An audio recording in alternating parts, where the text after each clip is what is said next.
Marami tayong bagay na gustong makuha, pero di lahat ng bagay kaya nating kuhanin. Kailangan pinagsisikapan din ito at pinagtsatsagaan. At dahil din dito sa pinapangarap natin mga bagay, may papakita natin sa kanila na deserve natin yung mga bagay na gusto natin. Parang sa buhay, hindi natin kailangan makipagkompetensya. Ang kailangan na natin ay maging simple sa mga taong nakapaligid sa atin. Lagi naman nandiyan ang Panginoon para sa atin. Ang kailangan lang ay lagi natin siyang tawagin at kilalanin bilang Panginoon natin. For today's video, pinarak nga pala ako ni Mommy at Daddy na binilan nila ako ng bagong cellphone. Hindi nga pala talaga ako naniniwala dito na ako ay bibilan nila ng bagong iPhone. Madalas na nga hindi ako nakakahawak ng cellphone. Pero dahil gusto ko rin magkaroon ng sarili kong cellphone, ito ang ginawa nila sa akin. Inilagay nga pala nila dyan yung lumang cellphone. At kunyari, binilan nila ako ng bagong cellphone. Medyo nainis nga pala ako ng mga time na to. Kasi dahil nga gusto ko magka-cellphone, ganito pa ang ginawa nila sa akin. Pumunta na nga pala sina Mommy at Daddy sa bangko para mag-withdraw ng aking sinahod. Pumunta na nga din pala sila na SM dito para dito bumili ng iPhone na gusto ko. Dito nga pala sa SM ay marami kang pagpipilian ng store na gusto mo. Okay. Sa Power Max Center nga pala na gusto nila bumili. Dahil dito daw sa Power Max Center ay dito talaga bilihan ng mga iPhone.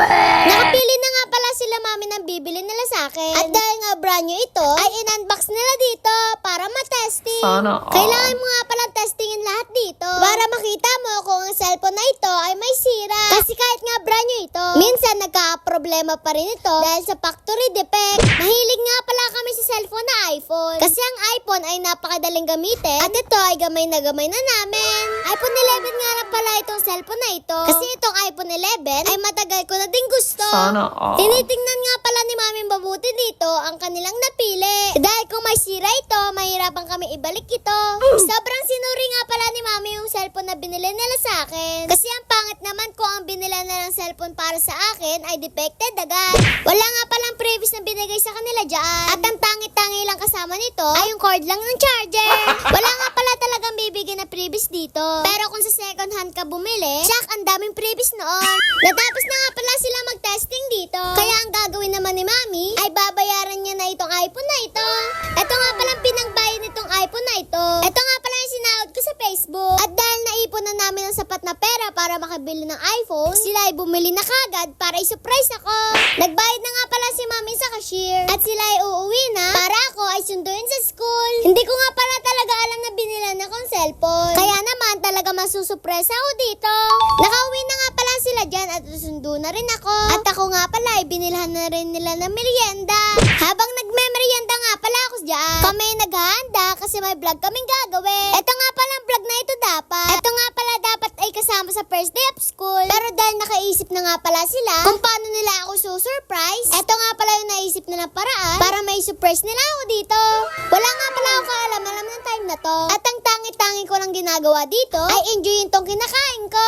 Dito na nga pala magsisimula yung pag-surprise nila sa akin. At ang ganda pa nito, wala talaga ako nararamdaman na isusurprise nila ako. Marami tayong bagay na gustong makuha, pero di lahat ng bagay kaya nating kuhanin. Kailangan pinagsisikapan din ito at pinagtsatsagaan. At dahil din dito sa pinapangarap natin mga bagay, may papakita natin sa kanila na deserve natin yung mga bagay na gusto natin. Parang sa buhay, hindi natin kailangan makipagkompetensya. Ang kailangan na natin ay maging simple sa mga taong nakapaligid sa atin. Lagi naman nandiyan ang Panginoon para sa atin. Ang kailangan lang ay lagi natin siyang tawagin at kilalanin bilang Panginoon natin. Dahil nga sa sobrang kasiyahan ko dito, ako ay naiyak na lang dahil sa surprise nila sa akin. Hindi ko naman talaga ina-expect yung mga bagay na ito. Pero dahil sabi nila sa akin, na-deserve ko naman yung mga bagay na ito, siguro gagawin ko na lang yung mga gusto nila para sa akin. Wala naman sigurong magulang na gusto tayo mapahama. Pero dahil gusto nila tayo matuto, hindi lahat ng bagay ay nakukuha na mabilis. Maraming times na nga pala ako nag-iisip dyan na gusto ko magka-cellphone. Pero dahil sabi nila sa akin, na sa tamang panahon ay magkaka-cellphone din ako, naniwala na lang ako sa kanila at naghintay. Pero hindi naman talaga biro yung mga bagay na nagugustuhan natin. Dahil ito ay laging may kalakip na pera. Kasi hindi naman talaga biro yung kitain yung pera. Kaya ako, ang ginagawa ko, ginagalingan ko na lang sa lahat ng bagay. Kahit ito ay may reward o walang reward. Kaya sa mga batang katulad ko, matuto tayo maghintay sa mga bagay na gusto natin makuha. Kasi lahat ng bagay na ito ay may tamang panahon para sa atin. At ang lahat na ninanais natin para sa atin ay